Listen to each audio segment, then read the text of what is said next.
About a year ago, I had an experience that still doesn't feel real when I think about it.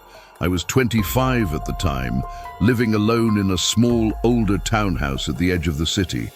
Life was quiet there, sometimes too quiet, so I usually tried to fill the silence with visits from friends.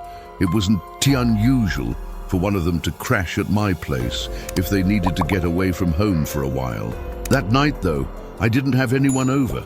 I didn't even have plans until the next afternoon, when my friend Leah was supposed to come by for a late lunch.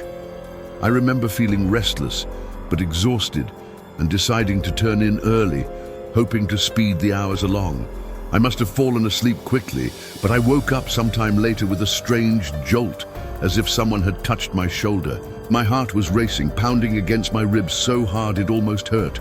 I sat up and looked around my dark bedroom, trying to understand why I felt so alert. Maybe a nightmare, I told myself, though I couldn't remember dreaming at all. Then I heard something downstairs, a soft click, like the front door easing shut. I froze, straining to listen. Faint footsteps padded across the creaky wood floors, careful, deliberate. My first thought was Leah. Maybe she had come early. Maybe something had happened. She had a key after all. So did a couple of my other friends. It had to be one of them. I crept out of bed and crossed to the door, peeking down the narrow staircase. The house was dark, except for the faint flickering glow coming from the living room.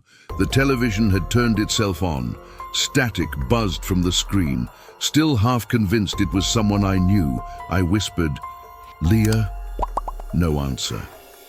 I inched down the stairs, gripping the railing to steady myself. As I reached the bottom step, I caught sight of a figure sitting slouched on the couch, facing the television. It wasn't Leah. It wasn't anyone I knew. The man looked wrong somehow, out of place, like he'd been cut out of another scene and pasted into my living room.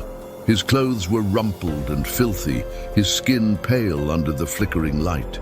His hair hung in greasy strands around his face. He didn't seem to notice me at first, just stared at the screen, his mouth moving like he was mumbling something under his breath. Then, slowly, his head turned. His eyes found mine, and a twisted, broken smile stretched across his face. He lifted one hand and beckoned me forward, a slow, lazy wave. I didn't move, couldn't. Only when he shifted to stand did my legs finally kick into motion. I turned and bolted out the front door without even thinking. I ran barefoot across the frozen grass to my neighbor S house and pounded on their door until they let me in. The police came, but by then the man was gone. No footprints, no signs of forced entry, nothing, just the faint hum of static still crackling from the television when we returned. They told me it was probably a transient, someone looking for warmth for the night. Harmless, they said, nothing to worry about. But the way he smiled at me, the way he waved like he had been waiting for me, it didn't feel harmless. It didn't feel random. Sometimes I still wake up in the middle of the night, heart racing, convinced that if I look downstairs, I'll see that flickering light. And him sitting there waiting for me to come closer.